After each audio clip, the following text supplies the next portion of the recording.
kami akan mempresentasikan tugas kami. Tapi sebelum itu, perkenankan kami untuk memperkenalkan diri terlebih dahulu. Perkenalkan, nama saya Ida Yufirela Putri Wandra, nomor 17 dari kelas 10 Perkenalkan, nama saya Madera Servayana, absen 12 dari kelas 10. Perkenalkan, nama saya Putu Abi Putra Nugraha, saya nomor absen 16, saya dari kelas 10-4. Perkenalkan, nama saya Vivi Ditya, nomor absen 35 dari kelas 10-4. Pada kesempatan kali ini, kami akan mempresentasikan tentang biodiesel. Biodiesel merupakan bahan bakar yang terdiri dari campuran monoakil ester dari rantai panjang asam lemak yang dipakai sebagai alternatif bagi bahan bakar dari mesin diesel dan terbuat dari sumber terbarukan seperti minyak sayur atau lemak hewan. Biodiesel merupakan kandidat yang paling baik untuk menggantikan bahan bakar fosil sebagai sumber energi transportasi utama dunia, karena biodiesel merupakan bahan bakar terbaru yang dapat menggantikan diesel petrol di mesin sekarang ini dan dapat diangkut dan dijual dengan menggunakan infrastruktur zaman sekarang. Next. Manfaat biodiesel. A. Mengurangi pencemaran hidrokarbon yang tidak terbakar, karbon monoksida, sulfur, dan hujan asam. B. Bahan dasarnya adalah minyak goreng bekas. Dengan adanya pembuatan biodiesel ini dapat mengurangi beban lingkungan karena sampah atau limbah. C. Tidak menambah jumlah gas atau karbon dioksida karena ini berasal dari tumbuhan atau nabati. D. Energi yang dihasilkan mesin diesel lebih sempurna dibandingkan solar hingga yang menggunakan biodiesel tidak mengeluarkan asap hitam berupa karbon atau CO2. Sedangkan mesin yang menggunakan solar mengeluarkan asap hitam. Biodiesel mengeluarkan aroma khas seperti minyak bekas menggoreng makanan. Next.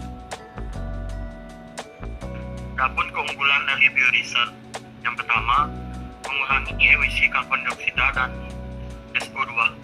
Yang kedua, bahan baku biodiesel tidak hanya dari lemak hewan atau dari tanaman jarak bakar yang sudah dikenal, tetapi juga dapat terbuat dari limbah penggorengan yang tidak sulit didapat, memungkinkan diproduksi dalam skala kecil, menengah, dan juga dapat membuka lapangan kerja baru. Yang ketiga, aman dalam penyimpanan dan transportasi karena tidak mengandung racun. Yang keempat, tidak membutuhkan teknologi tinggi dalam pembuatannya.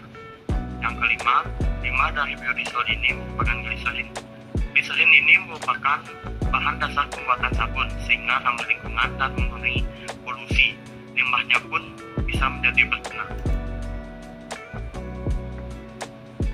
Adapun juga kelemahan dari biodiesel. Kandungan energi yang dimiliki oleh biodiesel lebih rendah, sekitar 11% dari solar berbahan fosil hewan. Konsekuensinya, bahan bakar ini akan menghasilkan tenaga yang lebih rendah dibandingkan dengan solar pada umumnya. Kekurangan lainnya terkait dengan kekuatan proses oksidasi pada bahan bakar ini. Kelemahan pada oksidasi menyebabkan bahan bakar ini lebih bermasalah pada proses penyimpanan. Kecenderungannya, jika disimpan terlalu lama, maka bahan bakar ini dapat menyumbat mesin akibat dari pengentalan. Mikroba juga berkemungkinan hidup dalam biodiesel yang dapat mengganggu keawetan mesin. Mikroba jenis tertentu dapat mengganggu keawetan dan kinerja mesin dalam kurun waktu jangka panjang. Seiring meningkatnya permintaan biodiesel, maka akan dibutuhkan bahan baku yang dapat digunakan untuk memproduksinya. Sementara, beberapa jenis bahan baku adalah sumber bahan makanan yang terus berkurang di tengah masyarakat. Di lain sisi, pertumbuhan jumlah penduduk mengharuskan naiknya grafik angka bahan makanan, termasuk bahan-bahan yang digunakan sebagai bahan biodiesel. Selanjutnya ada cara membuat biodiesel. Proses pembuatan biodiesel umumnya menggunakan reaksi metanolisis atau transesterifikasi dengan metanol, yaitu reaksi antara minyak nabati dengan metanol dibantu katalis basa atau NaOH atau sodium methylate untuk menghasilkan campuran ester metil asam lemak dengan produk ikutan gliserol. Selanjutnya ada jenis biodiesel yaitu B20. B20 adalah program pemerintah yang mewajibkan pencampuran 20% biodiesel dengan 80% bahan bakar minyak jenis solar yang menghasilkan produk biosolar B20.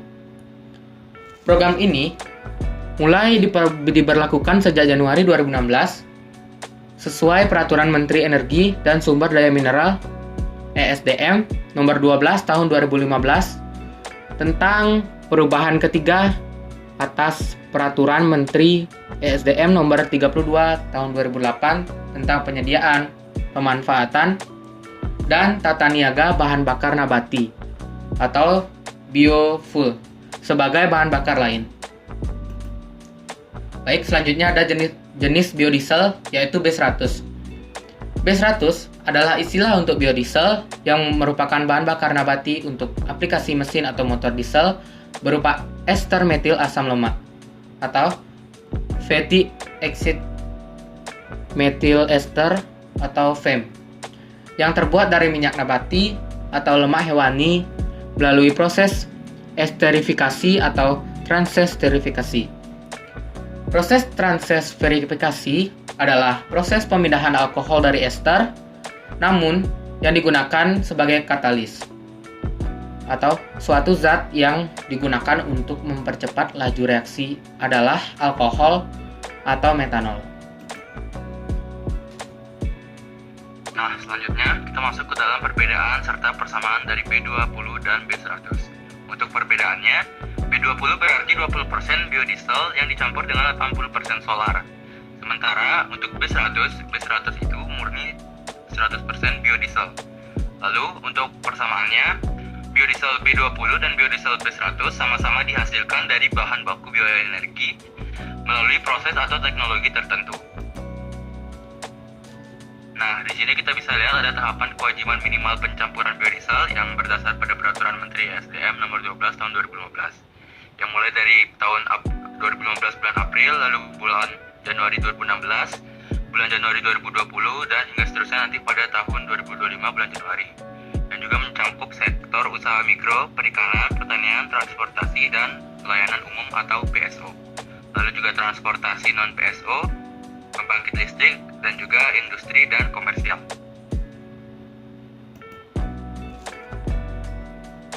Untuk kesimpulannya, biodiesel merupakan bahan bakar yang terdiri dari campuran monoalkyl ester dari rantai panjang asam lemak yang dipakai sebagai alternatif bagi bahan bakar dari mesin diesel dan terbuat dari sumber terbarui seperti minyak, sayur, atau lemak hewan.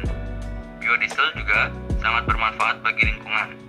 Salah satunya, energi yang dihasilkan mesin diesel lebih sempurna dibandingkan dengan solar, sehingga yang menggunakan biodiesel tidak mengeluarkan asap hitam yang berupa karbon atau CO2 yang tidak akan mencemari udara.